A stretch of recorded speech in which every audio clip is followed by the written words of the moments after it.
आप सुन रहे हैं जगत गुरु तत्वदर्शी संत रामपाल जी महाराज द्वारा लिखित पुस्तक गीता तेरा ज्ञान अमृत का पेज नंबर 74, प्रश्न नंबर 43। हे जिंदा महात्मा जी, मैंने आपके ऊपर अविश्वास किया, मैं महापापी हूँ, मुझे क्षमा करना। उत्तर जिंदा बाबा जी का, हे धर्मदास, मैंने ही आपके मन में यह प्रेरणा की थी। यदि आप उन अपने धर्म गुरुओं की तलाशी न लेते तो आप कभी मेरी बातों पर विश्वास नहीं करते।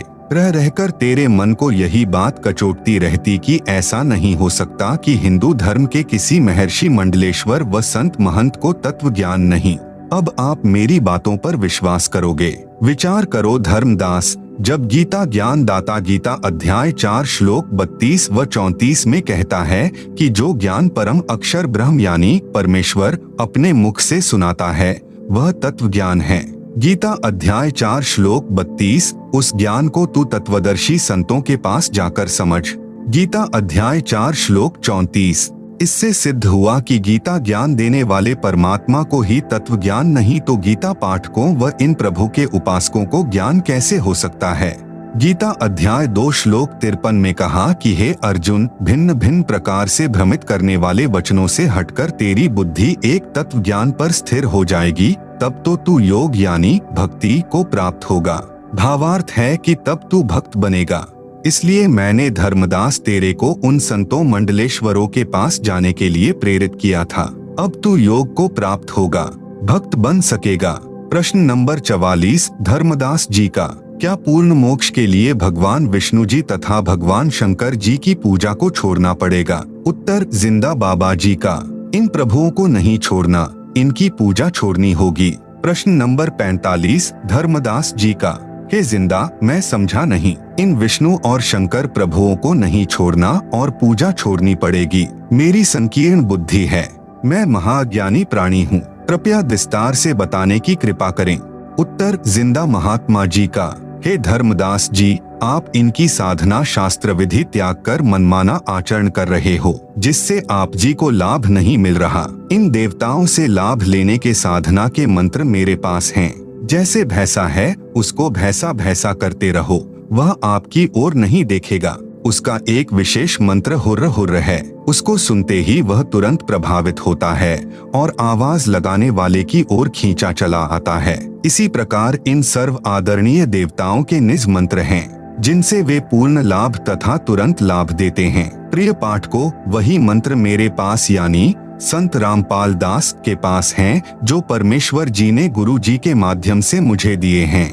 आओ और प्राप्त करो। आप सुन रहे हैं जगत गुरु तत्वदर्शी संत रामपाल जी महाराज द्वारा लिखित पुस्तक गीता तेरा ज्ञान अमृत का पेज नंबर 75। जैसा कि आपको बताया था, प्रश्न नंबर 36 के उत्तर में वर्णन किया था कि यह संसार एक वृक्ष जानो, परम अक्षर पुरुष इसकी जड़ें मानो, अक्षर पुरुष तना जानो, क्षर पुरुष मोटी डार तथा तीनों देवता रजगुण ब्रह्मा जी, सतगुण विष्णु जी तथा तमगुण शिव जी, इस संसार रूपी वृक्ष की शाखाएं जानो और पात रूप संसार। यदि आप कहीं से आम का पौधा लेकर आए हो तो गड्ढा खोदकर उसकी जड़ों को उस गड्ढे में मिट्टी में दबाओगे और जड़ों की सिंचाई करोगे, तब वह आम का पेड़ बनेगा और उस वृक्ष की शाखाओं को फल लगेंगे। इसलिए वृक्ष की शाखाओं को तोड़ा नहीं जा सकता, परंतु इनको जड़ के स्थान पर गड्ढे में मिट्टी में दबाकर इनकी सिंचाई नहीं की जाती।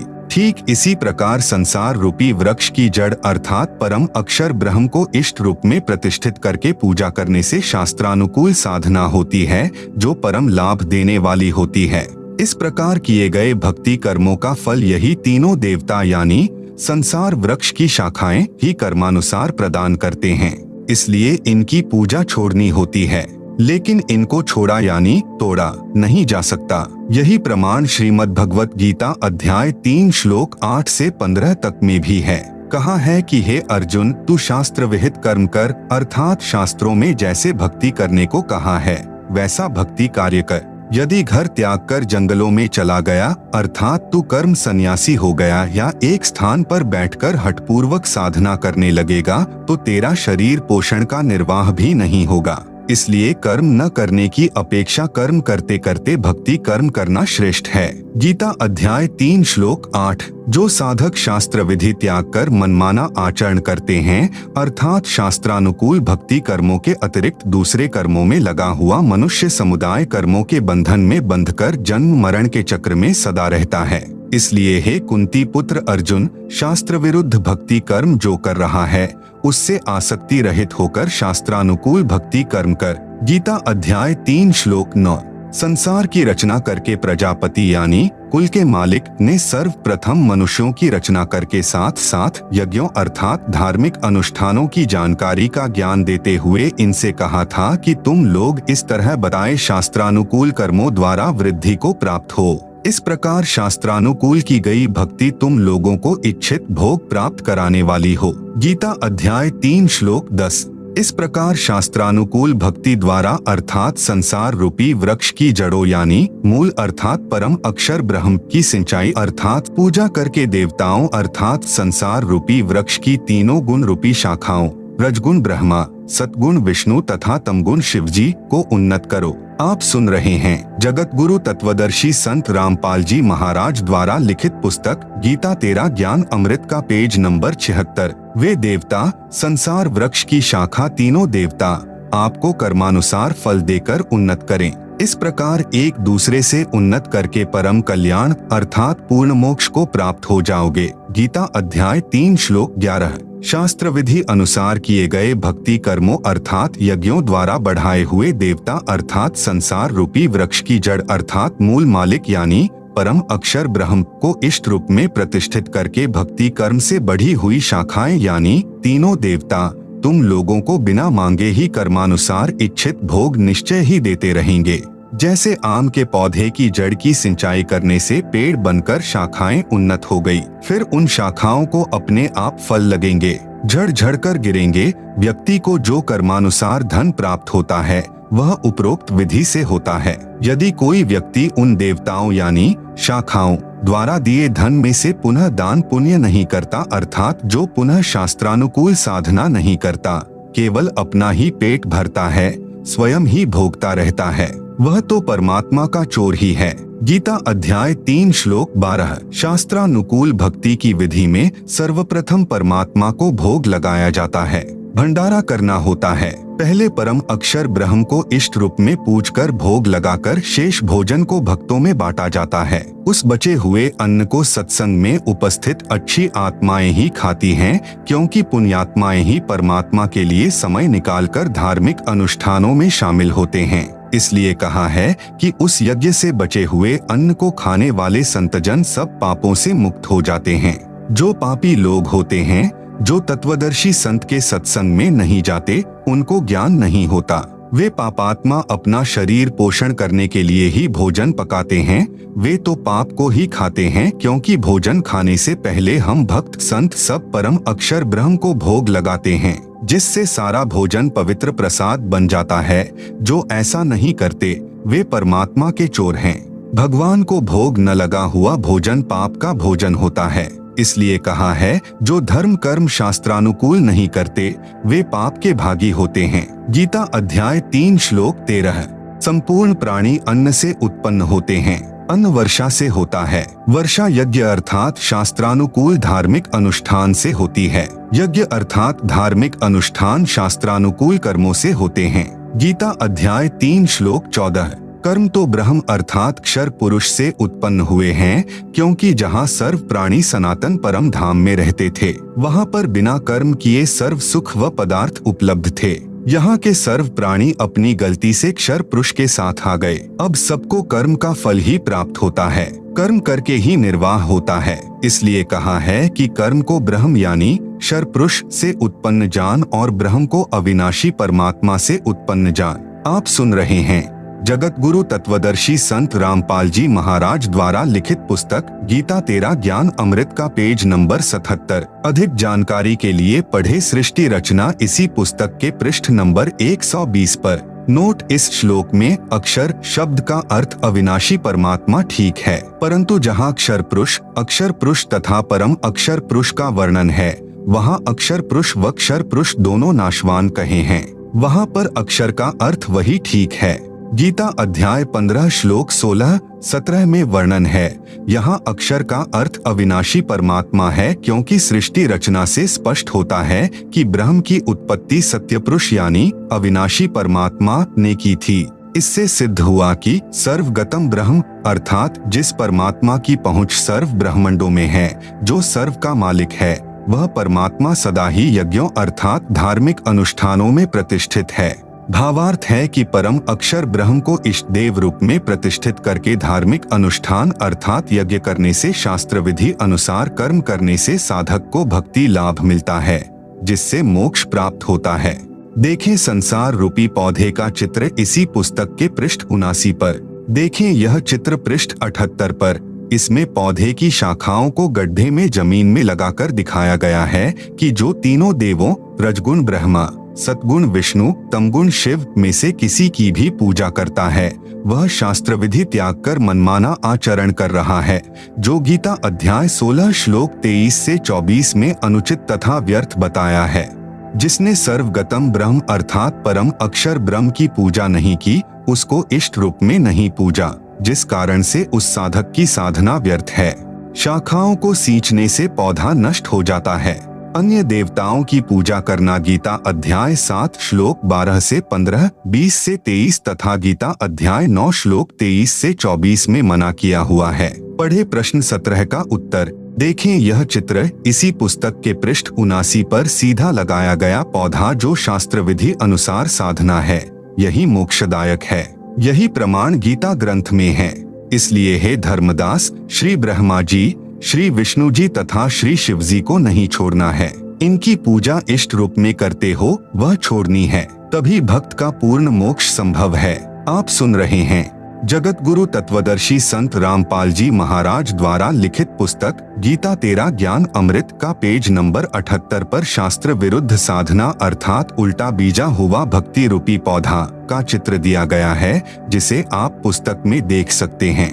आप सुन रहे हैं जगत गुरु तत्वदर्शी संत रामपाल जी महाराज द्वारा लिखित पुस्तक गीता तेरा ज्ञान अमृत का पेज नंबर 79 पर शास्त्रानुकूल साधना अर्थात सीधा बीजा हुआ भक्ति रूपी पौधा का चित्र दिया गया है, जिसे आप पुस्तक में देख सकते हैं।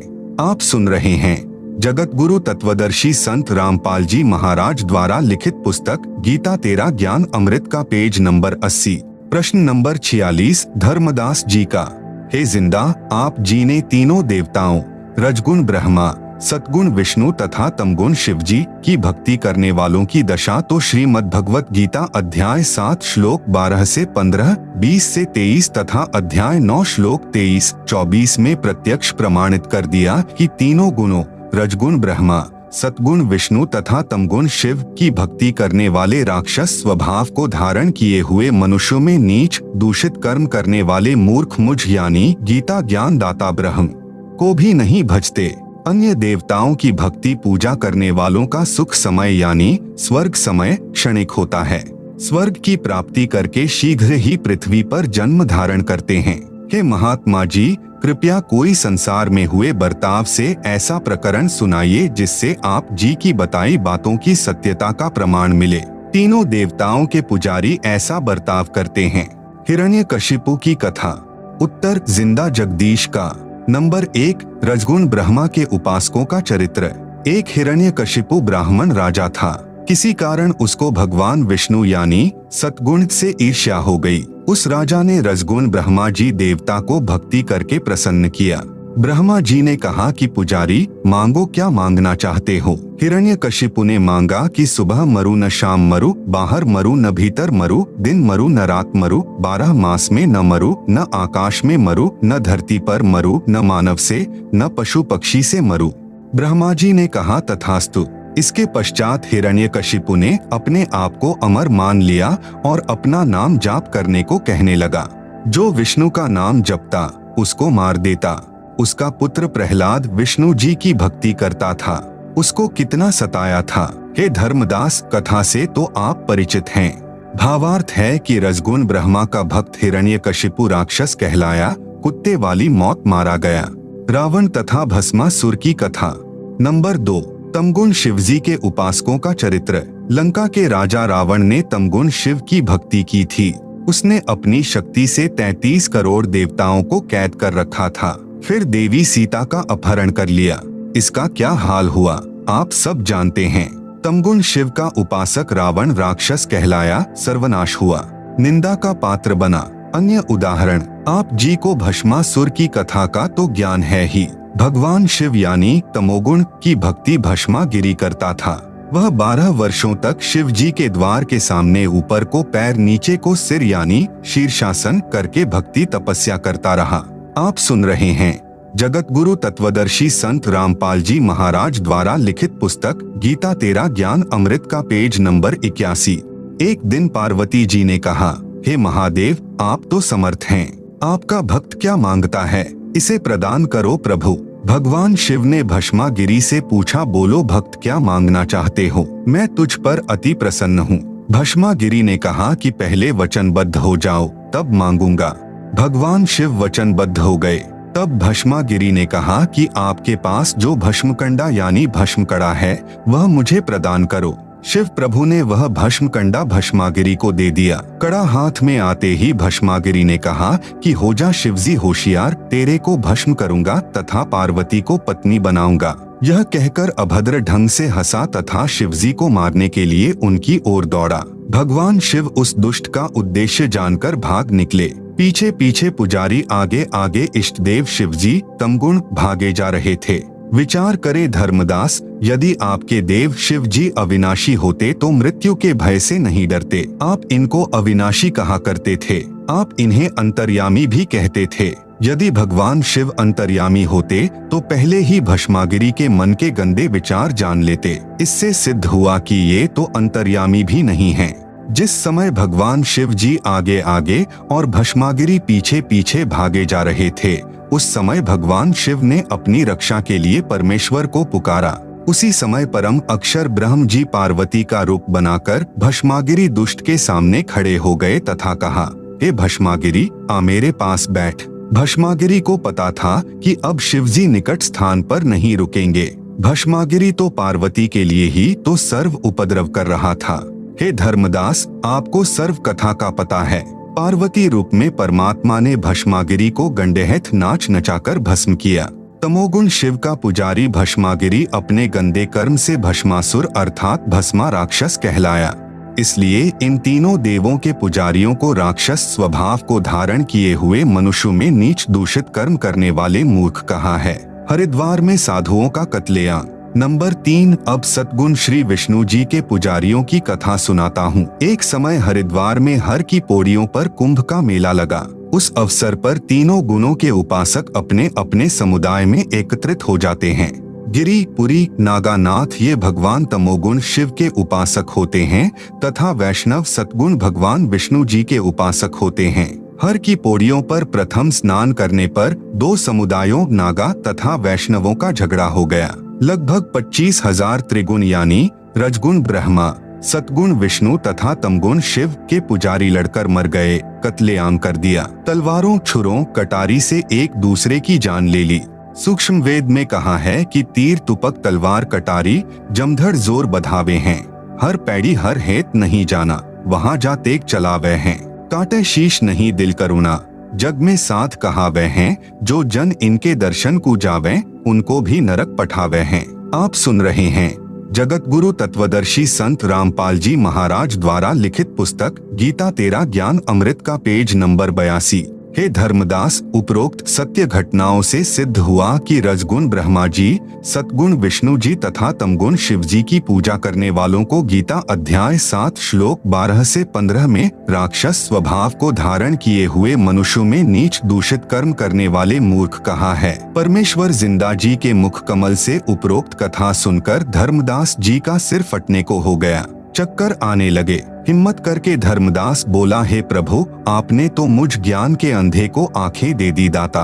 उपरोक्त सर्व कथाएं हम सुना तथा पढ़ा करते थे, परंतु कभी विचार नहीं आया कि हम गलत रास्ते पर चल रहे हैं। आपका 100 बार धन्यवाद। आप जी ने मुझ पापी को नरक से निकाल दिया प्रभु। प्रश्न नंबर 47 धर्मदास जी का हे जिंदा महात्मा, आपने बताया और गीता अध्याय 7 श्लोक 18 में मैंने भी आंखों देखा, जिसमें गीता ज्ञान दाता ब्रह्म ने अपनी साधना से होने वाली गति को अनुत्तम अर्थात घटिया बताया है। उसको भी इसी तरह स्पष्ट करने की कृपा करें। कोई कथा प्रसंग सुनाएं। उत्तर, जिंदा बाबा वेशधारी परमेश्वर का। गीता अध्याय 2 श्लोक 12, गीता अध्याय 4 श्लोक 5 तथा 9, गीता अध्याय 10 श्लोक 2 में गीता ज्ञानदाता ब्रह्म ने कहा है कि हे अर्जुन, मेरे और तेरे बहुत से जन्म हो चुके हैं, तू नहीं जानता, मैं जानता हूँ। श्रीमद् भगवत गीता अध्याय 15 श्लोक 4 में कहा है कि तत्वदर्शी संत से तत्व ज्ञान प्राप्त करके परमेश्वर के उस परम पद की खोज करनी चाहिए, जहाँ जाने के पश्चात साधक लौटकर फिर संसार में कभी नहीं आते। जिस परमेश्वर से संसार रूपी वृक्ष की प्रवृत्ति विस्तार को प्राप्त हुई हो, अर्थात जिस परमेश्वर ने सर्व संसार की उत्पत्ति की है, उसी परमेश्वर की भक्ति कर। फिर गीता अध्याय 18 श्लोक 62 में गीता ज्ञान दाता ने कहा कि हे अर्जुन, तू सर्वभाव से उस परमेश्वर की शरण में जा। उस परमेश्वर की कृपा से ही तू परम शांति तथा सनातन परम धाम को प्राप्त होगा।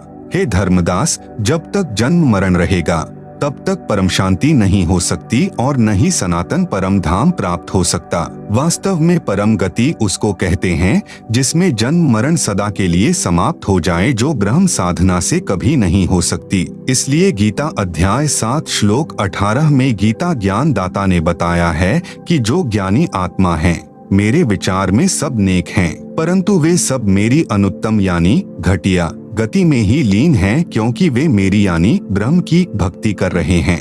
आप सुन रहे हैं जगत गुरु तत्वदर्शी संत रामपाल जी महाराज द्वारा लिखित पुस्तक गीता तेरा ज्ञान अमृत का पेज नंबर 83। ब्रह्म की साधना का ओम मंत्र है, इससे ब्रह्म लोक प्राप्त होता है। गीता अध्याय 8 श्लोक 16 में स्पष्ट है कि ब्रह्म लोक में गए हुए साधक भी पुनः लौटकर संसार में आते हैं, इसलिए उनको परम शांति नहीं हो सकती, सनातन परम धाम प्राप्त नहीं हो सकता। वेदों में वर्णित साधना से परमात्मा प्राप्ति नहीं होती। कुछ सिद्धियां प्राप्त हो जाती हैं, जिनके द्वारा ऋषिजन चमत्कार करके किसी को हानि करके प्रसिद्ध हो जाते हैं। अंत में पाप के भागी होकर 84 लाख प्रकार के प्राणियों के शरीरों में कष्ट उठाते रहते हैं। इसलिए ब्रह्म साधना से होने वाली गति अर्थात उपलब्धि अनुत्तम यानी घटिया कही है।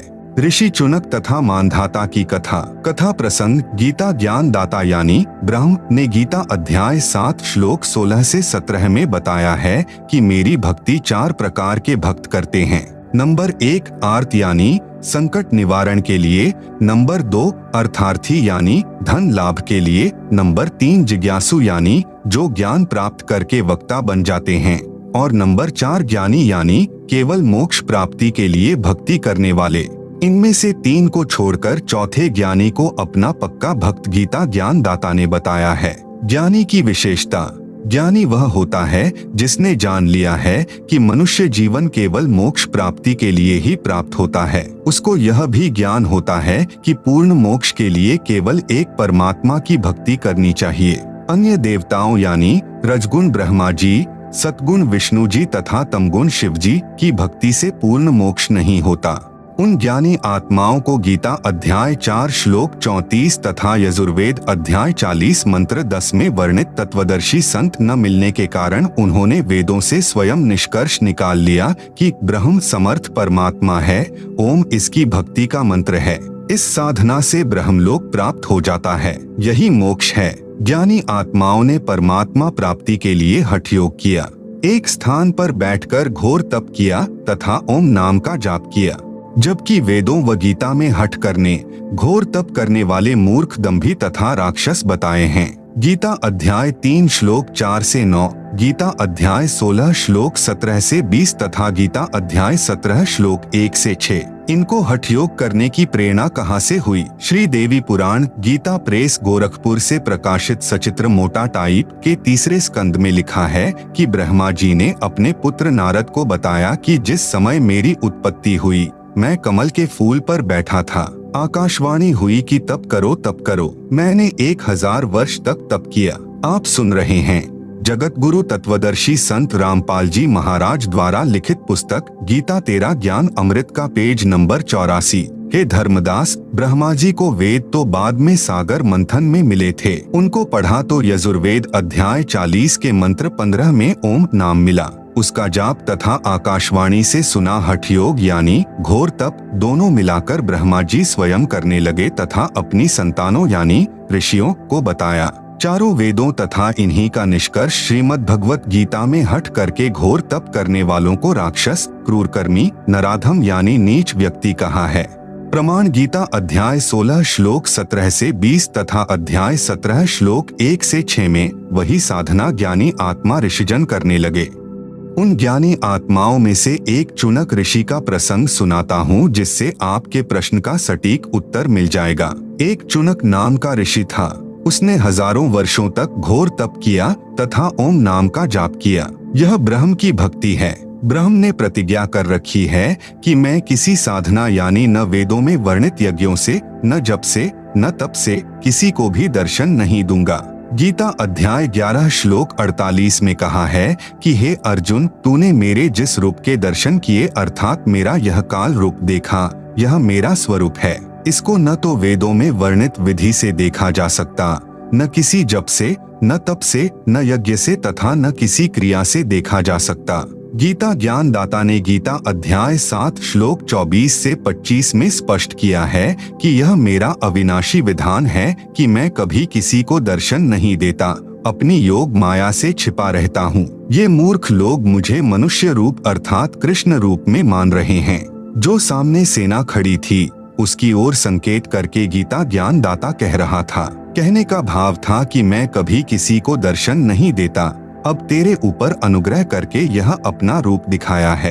भावार्थ, वेदों में वर्णित विधि से तथा अन्य प्रचलित क्रियाओं से ब्रह्म प्राप्ति नहीं है, इसलिए उस चुनक ऋषि को परमात्मा प्राप्ति तो हुई नहीं, सिद्धियां प्राप्त हो गई। ऋषियों ने उसी को भक्ति की अंतिम उपलब्धि मान लिया। जिसके पास अधिक सिद्धियां होती थी वह अन्य ऋषियों से श्रेष्ठ माना जाने लगा। यही उपलब्धि चुनक ऋषि को प्राप्त थी।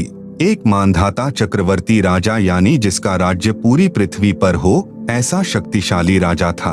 उसके पास 72 अक्षौणी सेना थी। राजा ने अपने अधीन राजाओं को कहा कि जिसको मेरी पराधीनता स्वीकार नहीं वे मेरे साथ युद्ध करें। एक घोड़े के गले में एक पत्र बांध दिया कि जिस राजा को राजा मानधाता की अधीनता स्वीकार न हो वो इस घोड़े को पकड़ ले और युद्ध के लिए तैयार हो जाए। पूरी पृथ्वी पर किसी भी राजा ने घोड़ा नहीं पकड़ा। घोड़े के साथ कुछ सैनिक भी थे।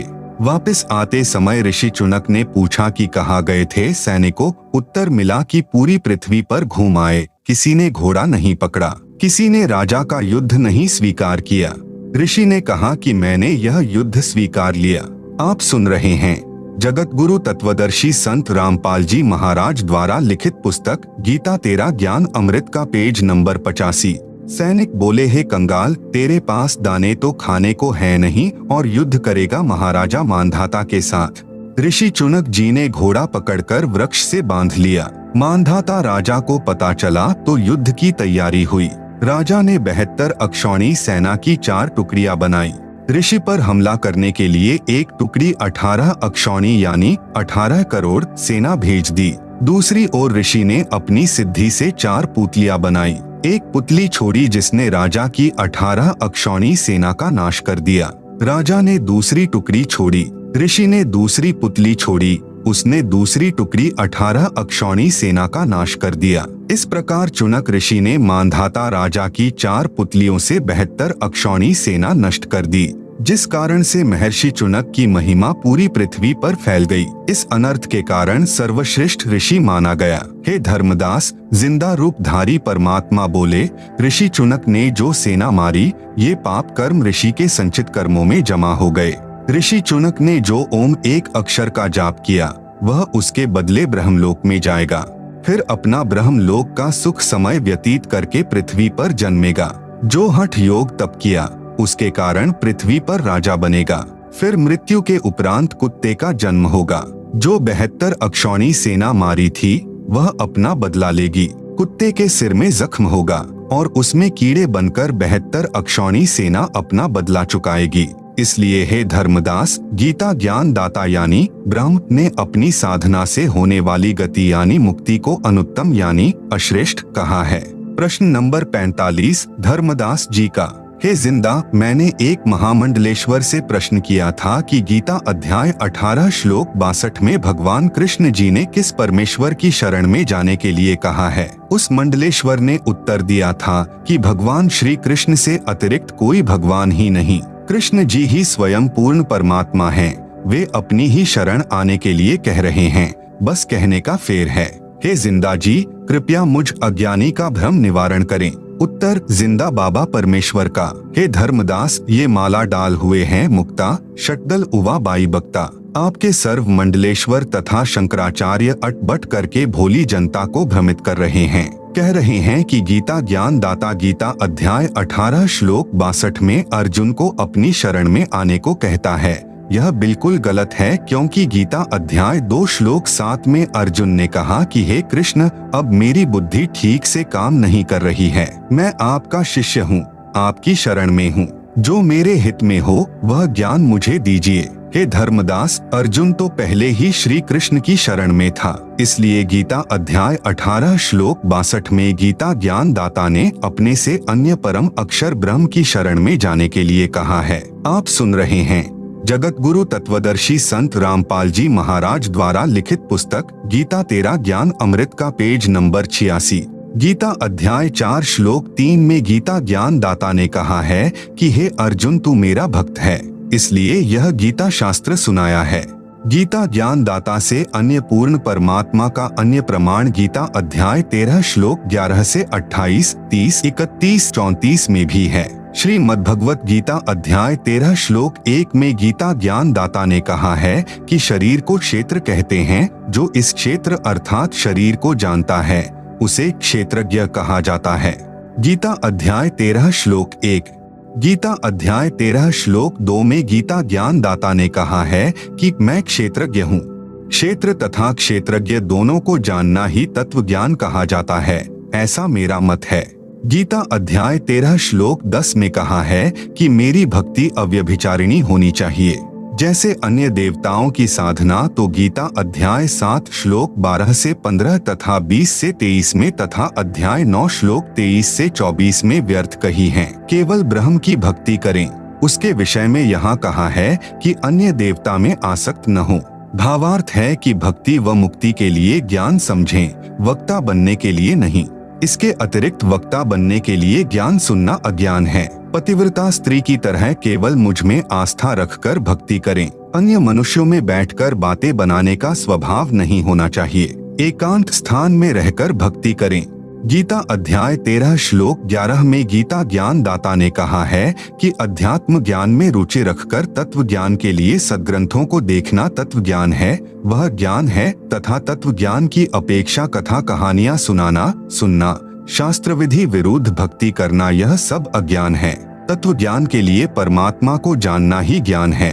गीता अध्याय 13 श्लोक 12 में गीता ज्ञान दाता ने अपने से परम ब्रह्म यानी श्रेष्ठ परमात्मा का ज्ञान कराया है, जो परमात्मा ज्ञेयम यानी जानने योग्य है, जिसको जानकर अमृतम अश्नुते यानी अमृतत्व प्राप्त होता है, अर्थात पूर्ण मोक्ष का अमृत जैसा आनंद भोगने को मिलता है, उसको भली भांति कहूँगा। तत् यानी वह दूसरा, ब्रह्म यानी परमात्मा न तो सत कहा जाता है और न असत, अर्थात गीता ज्ञान दाता ने अध्याय 4 श्लोक 32-34 में कहा है कि जो तत्व ज्ञान है उसमें परमात्मा का पूर्ण ज्ञान है।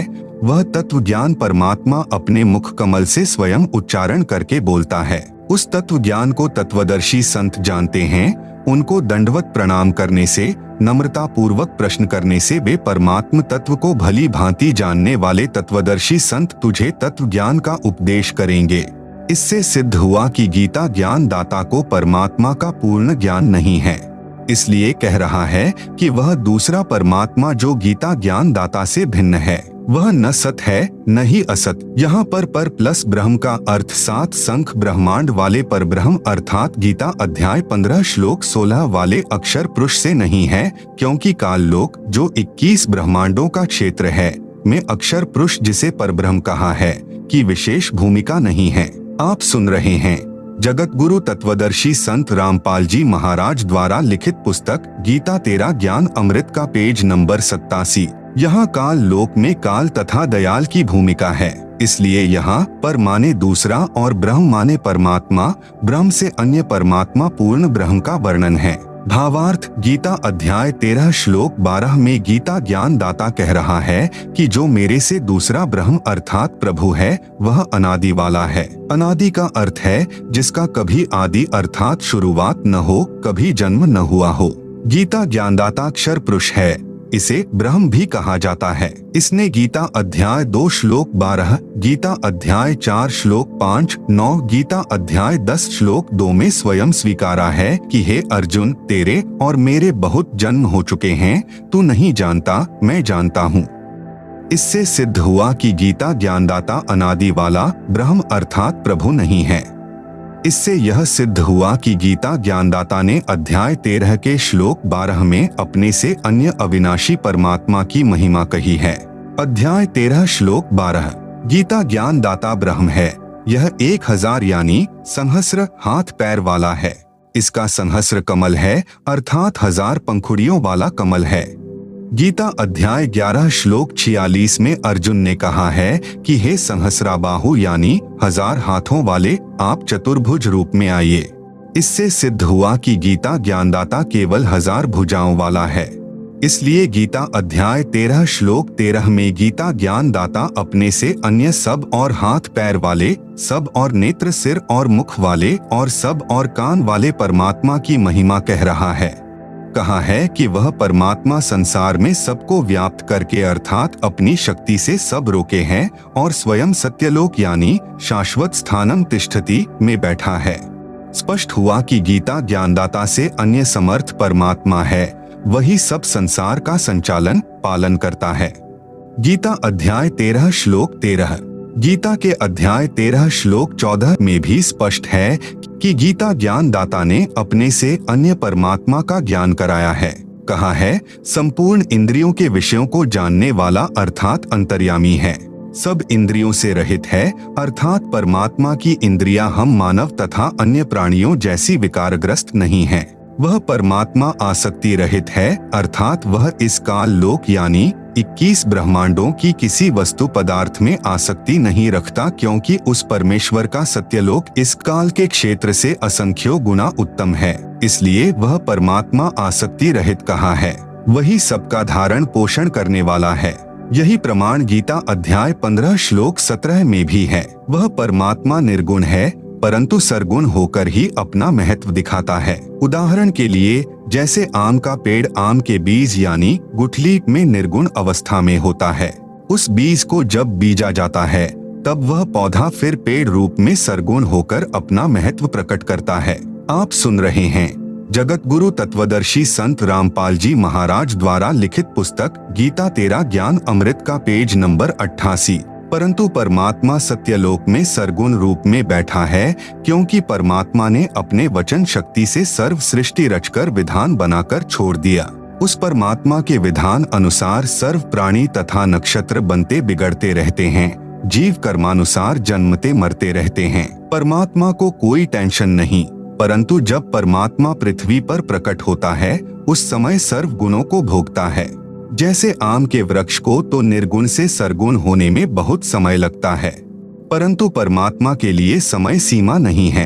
वे तो क्षण में निर्गुण अगले क्षण में सरगुण हो सकते हैं। जैसे क्षण में सत्यलोक चले जाते हैं तो हमारे लिए निर्गुण हो गए, हम उनके गुणों का लाभ प्राप्त नहीं कर सकते। क्षण में पृथ्वी पर प्रकट हो जाते हैं तो वे सरगुण हो गए, हमारे को आशीर्वाद देकर अपने गुणों का लाभ देते हैं। इस प्रकार निर्गुण सरगुण कहा है। इससे भी सिद्ध हुआ कि गीता ज्ञान दाता से अन्य कोई सबका धारण पोषण करने वाला परमात्मा है। गीता अध्याय 13 श्लोक 15 से 16 में भी यही प्रमाण है। गीता ज्ञानदाता ने कहा है कि जैसे सूर्य दूर स्थान पर स्थित होते हुए भी यहाँ पृथ्वी पर अपना प्रभाव बनाए हैं, उसी प्रकार परमात्मा सत्यलोक में स्थित होकर भी सर्व ब्रह्मांडों पर अपनी शक्ति का प्रभाव बनाए हुए है। सर्व चराचर भूतों के बाहर भीतर है। इसी प्रकार सूक्ष्म होने से हम उसको चर्म दृष्टि से देख नहीं पाते, इसलिए अविज्ञ अर्थात हमारे ज्ञान से परे है तथा वही परमात्मा हमारे समीप में तथा दूर भी वही स्थित है। परमात्मा तो दूर सत्यलोक यानी शाश्वत स्थान में है, उसकी शक्ति का प्रभाव प्रत्येक के साथ है। गीता अध्याय 13 श्लोक 15। जैसे सूर्य दूर स्थित है परंतु पृथ्वी के ऊपर प्रत्येक प्राणी को अपने साथ दिखाई देता है। जैसे एक स्थान पर कई घड़े जल के भरे रखे हैं तो सूर्य प्रत्येक में दिखाई देता है, टुकड़ों में नहीं दिखता। इसी प्रकार परमात्मा प्रत्येक व्यक्ति को दिखाई देता है। परमात्मा ऐसे ही एक स्थान पर स्थित है, वह परमात्मा जानने योग्य है। भावार्थ है कि गीता ज्ञान दाता ने कहा है कि मेरे से अन्य परमात्मा का ज्ञान होना चाहिए, वह जानने योग्य है। वही परमात्मा अपने विधानानुसार सर्व का धारण पोषण उत्पत्ति तथा मृत्यु करता है। वास्तव में ब्रह्मात यानी सबका उत्पत्ति करता वही है। वास्तव में विष्णु यानी सबका धारण पोषण करने वाला वही है। वास्तव में शंकर यानी संहार करने वाला वही है। अन्य ब्रह्मा विष्णु तथा शंकर तो केवल एक ब्रह्मांड के कर्ता धर्ता हैं, परंतु वह परमात्मा तो सर्व ब्रह्मांडों का ब्रह्मा विष्णु तथा शंकर रूप में अकेला ही है। जैसे भारत वर्ष में केंद्र का भी गृह मंत्री होता है तथा राज्यों में भी गृह मंत्री होते हैं। देश के प्रधानमंत्री जी अपने पास अन्य विभाग भी रख लेते हैं। उस समय प्रधानमंत्री जी गृह मंत्री आदि भी होते हैं और प्रधानमंत्री भी होते हैं। इससे सिद्ध हुआ कि गीता ज्ञान दाता ने अपने से अन्य समर्थ परमात्मा की महिमा बताई है। आप सुन रहे हैं जगत गुरु तत्वदर्शी संत रामपाल जी महाराज द्वारा लिखित पुस्तक गीता तेरा ज्ञान अमृत का पेज नंबर 89। गीता ज्ञान दाता से अन्य कोई पूर्ण परमात्मा है। गीता अध्याय 13 श्लोक 16। गीता अध्याय 13 श्लोक 17 में गीता ज्ञान दाता ने अपने से अन्य परमात्मा की महिमा कही है, जो इस प्रकार है। वह दूसरा परमात्मा यानी परम ब्रह्म सब ज्योतियों की भी ज्योति है, अर्थात सर्व प्रकाश स्रोत है। उसी अन्य समर्थ परमात्मा की शक्ति से सब प्रकाशमान हैं और उस परमात्मा का प्रकाश सर्व से अधिक है। वह परमात्मा माया से अति परे कहा जाता है। वास्तव में निरंजन वही है जो गीता ज्ञान दाता है। यह माया सहित ज्योति निरंजन कहा जाता है। वह परमात्मा ज्ञान का भंडार है, वह जानने योग्य है। वह ज्ञान गमयम यानी तत्व ज्ञान द्वारा प्राप्त होने योग्य है। इस गीता अध्याय 13 श्लोक 17 में मूल पाठ में ज्ञानम ज्ञेयम ज्ञान गमयम लिखा है, जिसका भावार्थ है कि ज्ञानम यानी जो ज्ञान परमात्मा स्वयं पृथ्वी पर प्रकट होकर तत्व ज्ञान अपने मुख कमल से बोलता है, इसलिए वह ज्ञान रूप है, अर्थात ज्ञान का भंडार है। वह परमात्मा ज्ञेयम ज्ञानज्ञम यानी उसी तत्व ज्ञान से जानने योग्य तथा उसी तत्व ज्ञान से प्राप्त करने योग्य है। वह परमात्मा सर्व प्राणियों के हृदय में स्थित है। जैसे सूर्य दूर स्थान पर होते हुए भी प्रत्येक घड़े के जल में दिखाई देता है, वास्तव में वह उन घड़ों में नहीं है, परंतु घड़ों के ऊपर अपना प्रभाव रखता है, उष्णता देता है। सूक्ष्म वेद में कहा है कि ब्रह्मा विष्णु शिव राई झूमकरा, नहीं सब बाजी के खम सुनो राई झूमकरा। वह सर्व ठाम सब ठौर है राई झूमकरा, सकल लोक भरपूर सुनो राई झूमकरा। यही प्रमाण गीता अध्याय 18 श्लोक 61 में भी है। कहा है कि हे अर्जुन, शरीर रूप यंत्र में आरूढ़ हुए संपूर्ण प्राणियों को अंतर्यामी परमेश्वर अपनी माया अर्थात अपनी शक्ति से उनके कर्मानुसार भ्रमण कराता है, अर्थात संस्कारों के अनुसार अच्छी बुरी योनियों में घुमाता है। वही सर्वशक्तिमान परमात्मा सर्व प्राणियों के हृदय में स्थित है, अर्थात विराजमान है। इसी प्रकार परमेश्वर की महिमा गीता अध्याय 13 श्लोक 17 में कही है। इससे सिद्ध हुआ कि गीता ज्ञान दाता ने अपने से अन्य पूर्ण परमात्मा की महिमा कही है। गीता अध्याय 13 श्लोक 17। गीता अध्याय 13 श्लोक 18 में गीता ज्ञान दाता ने कहा है कि इस प्रकार क्षेत्र अर्थात शरीर, ज्ञानम यानी तत्व ज्ञान और ज्ञेयम अर्थात जानने योग्य परमात्मा की महिमा मैंने संक्षेप में कही है। मेरा भक्त पहले मुझे ही सर्वेस्वा जानकर मुझ पर आश्रित था। वह इस विज्ञाय यानी तत्व ज्ञान के आधार से मेरे भाव अर्थात मेरी शक्ति से परिचित होकर तथा उस समर्थ की शक्ति से परिचित होकर उपपद्यते यानी उसके उपरांत भक्ति करके उसी भाव को प्राप्त होता है। गीता अध्याय 13 श्लोक 18। इसी प्रकार गीता अध्याय 13 श्लोक 19 में गीता ज्ञान दाता ने अपने से अन्य पुरुष अर्थात परमात्मा की महिमा कही है। आप सुन रहे हैं जगत गुरु तत्वदर्शी संत रामपाल जी महाराज द्वारा लिखित पुस्तक गीता तेरा ज्ञान अमृत का पेज नंबर 90। कहा है कि प्रकृति और पुरुष दोनों ही अनादि हैं। यहाँ पर प्रकृति से तात्पर्य सत्यलोक की प्रकृति से है, जिसको पराशक्ति, परानंदनी, महान प्रकृति कहा जाता है। पुरुष का अर्थ पूर्ण परमात्मा है। ये दोनों अनादि हैं। इस प्रकृति का भावार्थ दुर्गा स्त्री रूप की तरह स्त्री रूप प्रकृति से नहीं है।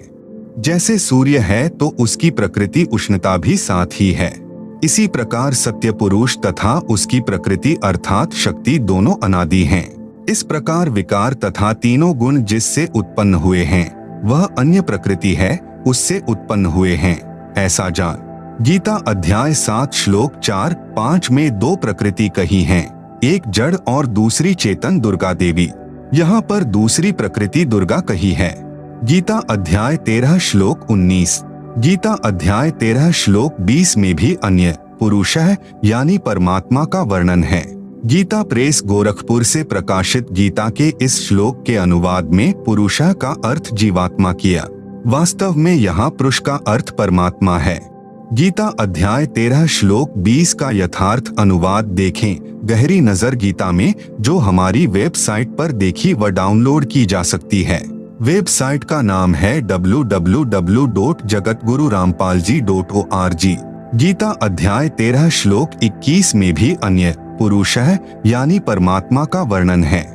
इसके अनुवाद में गीता प्रेस गोरखपुर से प्रकाशित में पुरुषा का अर्थ पुरुष ही किया है। यह ठीक है। पुरुष का अर्थ परमात्मा होता है। प्रकरणवश पुरुषः का अर्थ मनुष्य भी किया जाता है, क्योंकि परमात्मा ने मनुष्य को अपने स्वरूप के अनुरूप बनाया है। इसलिए कहा जाता है कि नर नारायण रूप है, तू ना समझ देही। 84 लाख प्रकार के जीवों से मानव देह उत्तम है। गीता अध्याय 13 श्लोक 22 में भी गीता ज्ञान दाता ने अपने से अन्य परमात्मा का प्रत्यक्ष प्रमाण बताया है। गीता प्रेस गोरखपुर से प्रकाशित गीता में इस श्लोक का अर्थ बिल्कुल गलत किया है। देखें इसी पुस्तक में पृष्ठ 204 से 357 तक यथार्थ अनुवाद। जैसे पूर्व के श्लोकों में वर्णन आया है कि परमात्मा प्रत्येक जीव के साथ ऐसे रहता है जैसे सूर्य प्रत्येक घड़े के जल में स्थित दिखाई देता है, उस जल को अपनी उष्णता दे रहा है।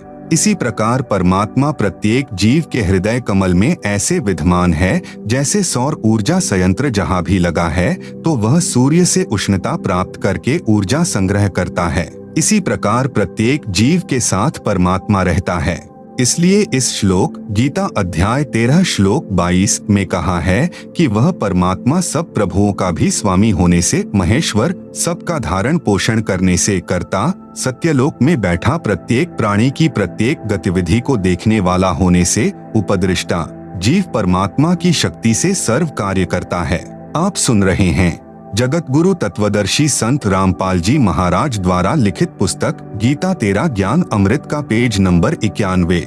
जीव परमात्मा का अंश है। रामायण में भी कहा है, ईश्वर अंश जीव अविनाशी, जिस कारण से जीव जो कुछ भी अपने किए कर्म का सुख दुख भोगता है तो अपने अंश के सुख दुख का परमात्मा को भी एहसास होता है। सूक्ष्म वेद में लिखा है, कबीर कह मेरे जीव को दुख ना दिजो कोई, भक्त दुखाए मैं दुखी मेरा आपा भी दुखी होए।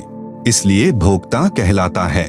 प्रत्येक प्राणी को गुप्त रूप से उचित राय देता है, जिस कारण से परमात्मा अनुमंता कहलाता है। परमात्मा शब्द का संधि विच्छेद परम प्लस आत्मा यानी श्रेष्ठ आत्मा यानी परमात्मा। यदि कोई दुख का भोग भी देता है, सुख का भोग भी देता है, जैसे कर्म करेगा जीव वैसे अवश्य भोगेगा, तो वह परमात्मा नहीं कहा जा सकता, वह श्रेष्ठ आत्मा नहीं होता। जैसे इस काल यानी ब्रह्म के लोक में विधान है कि जैसा कर्म करोगे वैसा फल आपको भगवान अवश्य देगा, तो यह प्रभु यानी स्वामी तो है, परंतु परम आत्मा नहीं है। इस मानव शरीर में परह यानी दूसरा, पुरुषः यानी परमात्मा जो जीव के साथ अभिन्न रूप से रहता है।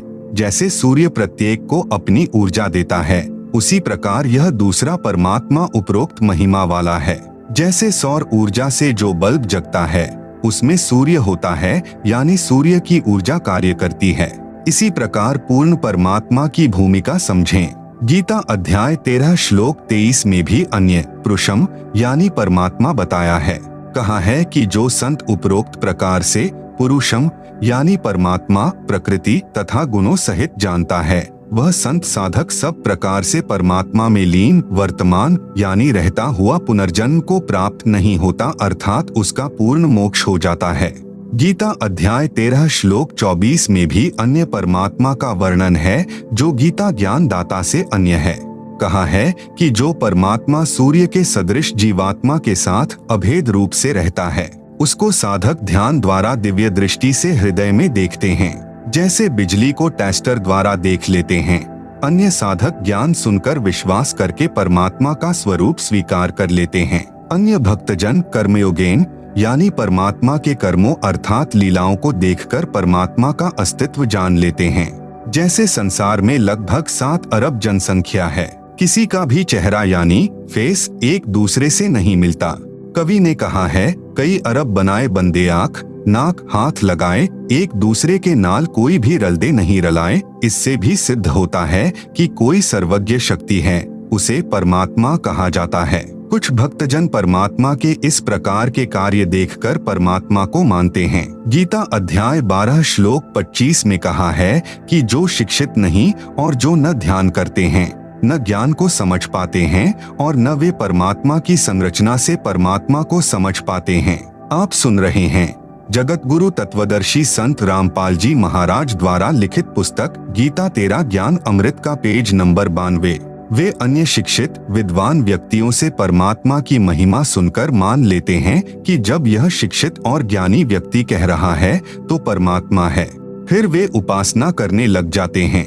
वे उसे सुनने के कारण परमात्मा के अस्तित्व को मानकर उपासना करने के कारण इस मृतलोक यानी मृत्यु संसार से पार हो जाते हैं। गीता अध्याय 13 श्लोक 26 में तो इतना ही कहा है कि सर्व प्राणी क्षेत्र अर्थात दुर्गा के शरीर तथा क्षेत्रज्ञ अर्थात गीता ज्ञान दाता अक्षर ब्रह्म के संयोग से उत्पन्न होते हैं। ध्यान रहे, गीता ज्ञान दाता ने गीता के इसी अध्याय 13 के श्लोक 1 में कहा है कि क्षेत्र तो शरीर को कहते हैं तथा जो शरीर के विषय में जानता है उसे क्षेत्रज्ञ कहते हैं। गीता अध्याय 13 श्लोक 2 में कहा है, इस काल लोक यानी 21 ब्रह्मांडों के क्षेत्र में जितने प्राणी उत्पन्न होते हैं वे दुर्गा जी तथा काल भगवान के संयोग से होते हैं, अर्थात नर मादा से काल प्रेरणा से काल सृष्टि उत्पन्न होती है। गीता अध्याय 13 श्लोक 27 में अन्य परमेश्वर स्पष्ट है, जो गीता ज्ञान दाता से अन्य है यानी भिन्न है। जैसे पूर्व के श्लोकों में प्रमाण सहित बताया गया है कि परमेश्वर प्रत्येक प्राणी के शरीर में हृदय में ऐसे बैठा दिखाई देता है जैसे सूर्य जल से भरे घड़ों में दिखाई देता है। इसी प्रकार इस श्लोक 27 में कहा है कि परमेश्वर हृदय में बैठा है। जब प्राणी का शरीर नष्ट हो जाता है तो भी परमेश्वर नष्ट नहीं होता। जैसे कोई घड़ा फूट गया, उसका जल पृथ्वी पर बिखर गया और पृथ्वी में समा गया तो भी सूर्य तो यथावत है। इसलिए परमेश्वर अविनाशी है। जो संत परमात्मा को इस दृष्टिकोण से देखता है वह सही जानता है, वह तत्वज्ञानी संत है। इस श्लोक गीता अध्याय 13 श्लोक 27 में परमेश्वर शब्द लिखा है, जिससे भी गीता ज्ञान दाता से अन्य परमात्मा का बोध होता है। आओ जाने परमेश्वर का संधिच्छेद। परम प्लस ईश्वर। व्याख्या। ईश का अर्थ है स्वामी प्रभु मालिक, वर का अर्थ है श्रेष्ठ पति। नंबर 1, ईश तो गीता ज्ञान दाता अक्षर पुरुष अर्थात अक्षर ब्रह्म है, जो केवल 21 ब्रह्मांडों का प्रभु है। नंबर 2, ईश्वर ईश अर्थात अक्षर पुरुष से श्रेष्ठ प्रभु, वह केवल 7 शंख ब्रह्मांडों का प्रभु है। इसे अक्षर पुरुष तथा परब्रह्म भी कहा जाता है। नंबर 3, परमेश्वर ईश्वर अर्थात अक्षर पुरुष से परम अर्थात श्रेष्ठ है, जो असंख्य ब्रह्मांडों का प्रभु है, उसे परम अक्षर ब्रह्म भी कहा जाता है। गीता अध्याय 8 श्लोक 3 में प्रमाण है। गीता अध्याय 15 श्लोक 16 से 17 में 3 पुरुषों का वर्णन है। क्षर पुरुष यह गीता ज्ञान दाता ईश है तथा अक्षर पुरुष है। यह ईश्वर है तथा गीता अध्याय 15 श्लोक 17 में कहा है कि उत्तम पुरुषः यानी पुरुषोत्तम अर्थात वास्तव में सर्वश्रेष्ठ प्रभु तो ऊपर के श्लोक गीता अध्याय 15 श्लोक 16 में कहे दोनों क्षर पुरुष तथा अक्षर पुरुष से भिन्न है, उसी को वास्तव में परमात्मा कहा जाता है।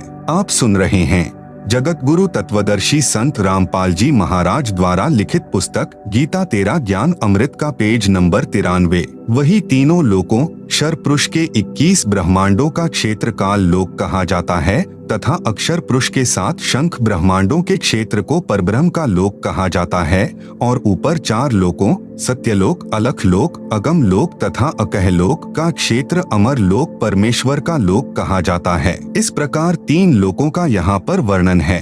इन तीनों लोकों में प्रवेश करके सबका धारण पोषण करता है, वह वास्तव में अविनाशी परमेश्वर है। गीता अध्याय 13 श्लोक 27 में परमेश्वर शब्द है जो गीता ज्ञान दाता से भिन्न सर्वशक्तिमान सर्व का पालन कर्ता का बोधक है।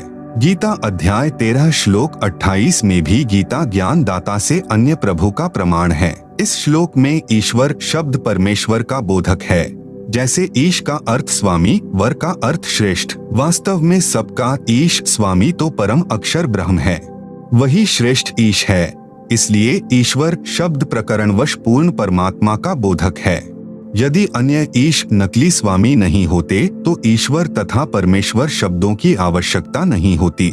इसलिए इस श्लोक में ईश्वर शब्द सत्य पुरुष का बोध जाने। गीता अध्याय 13 श्लोक 28 का भावार्थ है कि गीता ज्ञान दाता ने कहा है कि जो साधक सब प्रकार से परमेश्वर को संभाव में देखता हुआ आत्मानम यानी अपनी आत्मा को आत्मना यानी अपनी अज्ञान आत्मा द्वारा नष्ट नहीं करता, अर्थात वह परमात्मा को सही समझकर उसकी साधना करके ततः यानी उससे पराम यानी परा यानी दूसरी गतिम यानी गति अर्थात मोक्ष को याति यानी प्राप्त होता है।